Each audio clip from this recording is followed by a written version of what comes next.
Well, the management of Eskom has confirmed that the power system remains vulnerable and volatile, and you know that because if your electricity hasn't gone off today, it probably will at some stage on stage 2 load shedding. Eskom also saying the risk of load shedding will be reduced after more maintenance on their systems. They're also fixing problems with the construction of the Medupi and Kusile power stations. Of course, as you know, if they were working properly, we probably wouldn't be in this problem. Well, let's get a view now from the energy expert Chris Yelland at EE Publishers. Chris, good afternoon to you.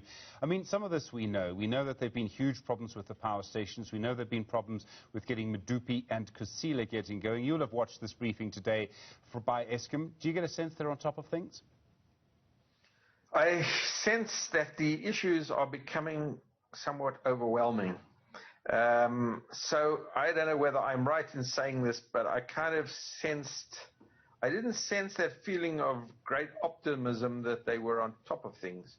Rather that the problems and the issues were in fact so endemic they were becoming overwhelming. Maybe I'm wrong in that assessment, but that was just my gut feel after watching it, and you're right. There was talk, the same old talk, I guess, of old plant getting older, new plant not performing like new plant should, and new build not being done fast enough, problems with environmental issues and compliance issues, cost issues, all these different operational issues, and that didn't even touch on the financial issues. So this was a media briefing all about the operational issues, and was not there really to deal with the financial issues. And there was one question that arose about Eskom debt, and it was very deftly put aside to say that they couldn't comment on that yet. Well, that has been the situation for the last 18 months about Eskom's debt, and we know that this is the biggest threat facing Eskom and the South African economy. I mean, for a long time we've been told that come September things will look a lot better. That's still 5 months away.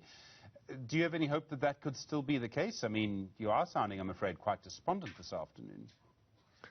No, there was a talk of a 4,000 megawatt shortage for the next 5 years.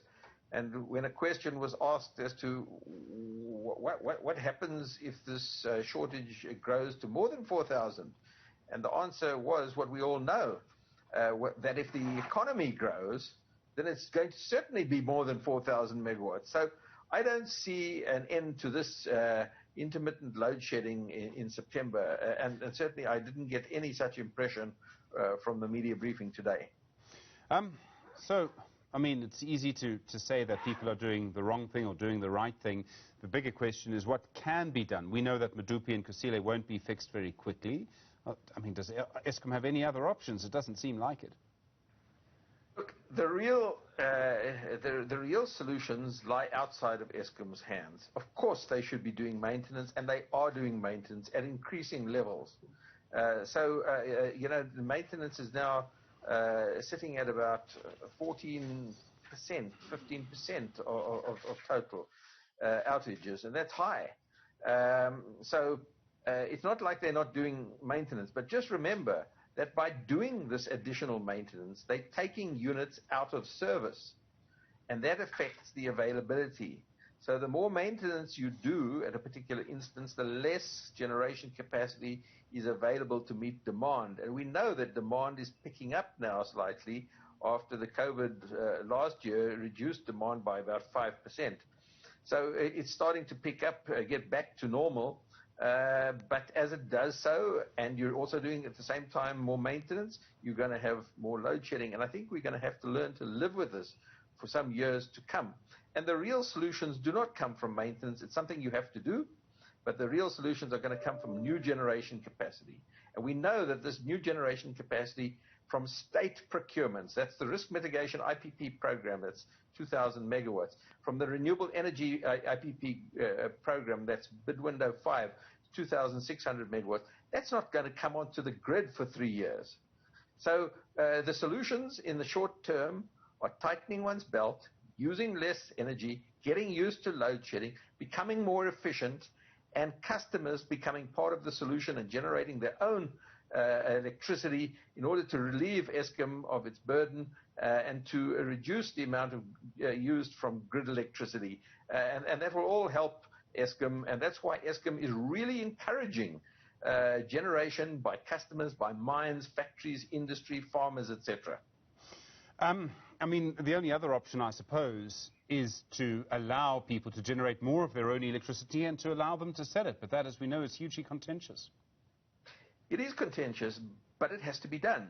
And ultimately, this is like a pressure cooker that's building up. And, you know, we haven't heard one word from our Minister of Mineral Resources and Energy.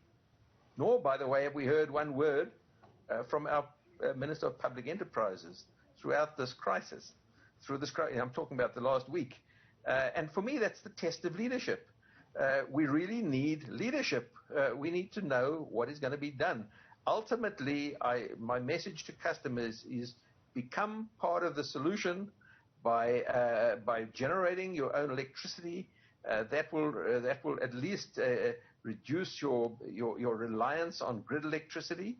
It will also save money, and it will improve one's electricity reliability and relieve Eskom of its burden so that it can supply electricity reliably to the remaining customers. Chris Yelland from EE Publishers, thanks very much indeed. Do appreciate it. Well